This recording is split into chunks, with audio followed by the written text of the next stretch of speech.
लखनऊ है, नजारा किसी जन्नत सा लगता है, लेकिन अब यही जन्नत बंजर बन गया है। यहाँ की हरियाली अब धीरे धीरे बर्बाद हो रही है।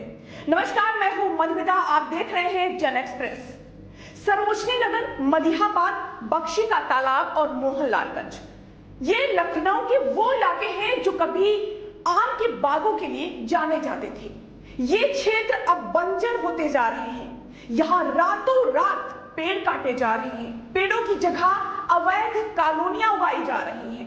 खनन माफिया और प्लांटिंग गिरोह मिलकर जमीन और पर्यावरण की खुली लूट कर रहे हैं। रात भर इन बागों में जेसीबी और ट्रैक्टर चलते हैं और सुबह तक खेत और बाग बर्बाद हो चुके हो। हैरान कर देने वाली बात यह है कि अंधाधुंध कटाई को रोकने के लिए कई बार शिकायत की गई, लेकिन कोई सुनवाई नहीं हुई, उल्टा धमकियां दी जाने लगी। ग्रामीण का ये बयान सुनिए। मेरे खेत में है सर, 30 फीट दूर है सर, किनारी से भी। किसने काटा ये सर पता नहीं हमें, तो अब किसके द्वारा कटाया गया है, बिजली विभाग के द्वारा कटाया गया है, सरकार के द्वारा कटाया गया है। हम तो बाद में कट गए जब हमारे में से लोग लेकर के और जाने लग गए थे। इसमें हरा भरा पेड़ था, हरा भरा पेड़ था सर, नीम के कम से कम 15 पेड़ है सर। ये देखो छोटे बड़े 15 पेड़ है, जिनको बिल्कुल कम से कम 8 फुट या 5 फुट 7 फुट ऊपर से उड़ा दिया। कौन सी जगह है ये जगह है सीमापुरा, क्या हो रहा है यहाँ ये ग्राम पंचायत है। कुछ बताया नहीं किस लिए पेड़ काटा है?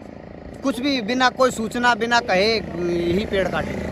राहुल गांधी जा रहे हैं इसलिए? अब क्या पता सर, हमको तो ये भी पता नहीं। किसान को खाली खेती से पता, अगर राहुल गांधी जा रहे हैं किसको पता है? हमें तो किसी प्रकार कोई पता नहीं। न हम राजनीतिक जानते हैं, न हम सर राजनीतिक करते हैं। हमें तो अभी जब पता लगा, हम किसी प्रकार खेत पर आए तब खेत कटे पड़े मिले। अब आज कटे थे, कल काट गए, रात को काटे हैं, शाम को काटे, सुबह काटे, दोपहर काटे, कौन से समय काटे, हमें किसी प्रकार का कोई पता नहीं। शासन और प्रशासन पूरी तरह से इस मुद्दे पर आंखें बंद करके बैठी है। नोटों की गड्डियों के नीचे ईमानदारी दब चुकी है।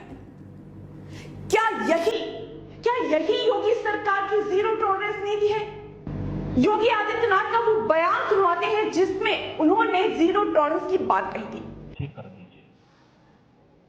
भ्रष्टाचार जो घुन की तरह व्यवस्था को खोखला कर रहा है, इस पर बड़े प्रहार की तैयारी के साथ सरकार कार्य करने जा रही है। हमने पहले ही कहा है कि अपराध और अपराधियों के प्रति, भ्रष्टाचार और भ्रष्टाचारियों के प्रति सरकार जीरो टॉलरेंस की नीति के तहत काम करेगी, और उसी जीरो टॉलरेंस की नीति के तहत मैं आपका आह्वान करने के लिए। साथियों, अगर यही चलता रहा तो अगले कुछ सालों में ना तो खेत बचेंगे और ना ही बाग। सिर्फ और सिर्फ बचेंगे तो कंक्रीट की अवैध कॉलोनियां और बंजर जमीनें।